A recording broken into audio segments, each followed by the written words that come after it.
Bonjour à tous, on se retrouve dans l'étape numéro 3 et je vais vous parler de patrimoine et revenus et comprendre la différence entre ces deux termes. C'est un terme très important que les personnes riches ou indépendants financièrement ont très bien compris. Vous allez comprendre pourquoi. En fait, il faut bien différencier vos revenus et votre patrimoine. Vos revenus et vos dépenses, ce sont des flux, d'accord? C'est quelque chose qui s'écoule tous les mois. Vous avez des rentrées, vous avez des sorties. Il y a des mouvements tous les mois, d'accord? Plus vous avez de revenus supérieurs à vos dépenses, plus vous devenez riche, plus vous accumulez de l'argent, d'accord?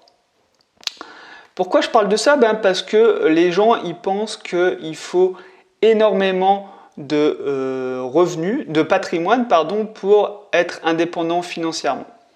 Alors que le patrimoine, en fait, simplement demander dans la rue à combien d'euros de patrimoine il faut pour être entier, combien d'euros de patrimoine il faut pour être libre financièrement, on va souvent vous répondre 1 million, 2 millions, etc.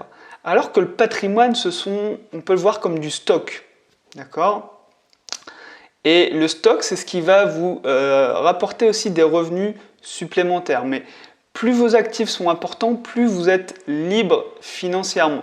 En fait, quand on dit qu'on est libre financièrement, c'est simplement pour dire qu'on a des revenus qui payent nos dépenses de manière automatique. Pas forcément besoin d'avoir 3 millions ou 4 millions de patrimoine, il suffit en fait que nos revenus payent nos dépenses. Et donc là, tout de suite, vous vous dites, en fait, si j'ai besoin de 1 500 euros pour vivre, si j'ai des revenus de 2 000 euros ou simplement de 1 500 euros pour vivre, je peux potentiellement être libre financièrement à mon niveau. Je vais prendre un exemple aussi, c'est le salarié qui va vivre sur son salaire. Il n'a que son salaire pour vivre. Grâce à son salaire, il va payer du coup toutes ses dépenses. Ok, c'est très bien, mais il n'a pas de revenus autres que de son salaire. Et en face, vous avez un investisseur qui, lui, va faire des investissements et ces investissements, son patrimoine, en fait, va lui apporter des revenus. Donc, les revenus, et c'est ce qui va lui permettre de passer peut-être à mi-temps dans son travail et potentiellement après d'arrêter son travail. Donc voilà, le patrimoine vous apporte des revenus.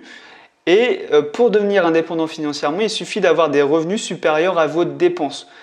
Donc pas forcément avoir 5 millions de patrimoine immobilier pour être rentier. Voilà, ce qu'il faut comprendre, c'est que la source principale de vos revenus devient donc votre patrimoine et vos actifs.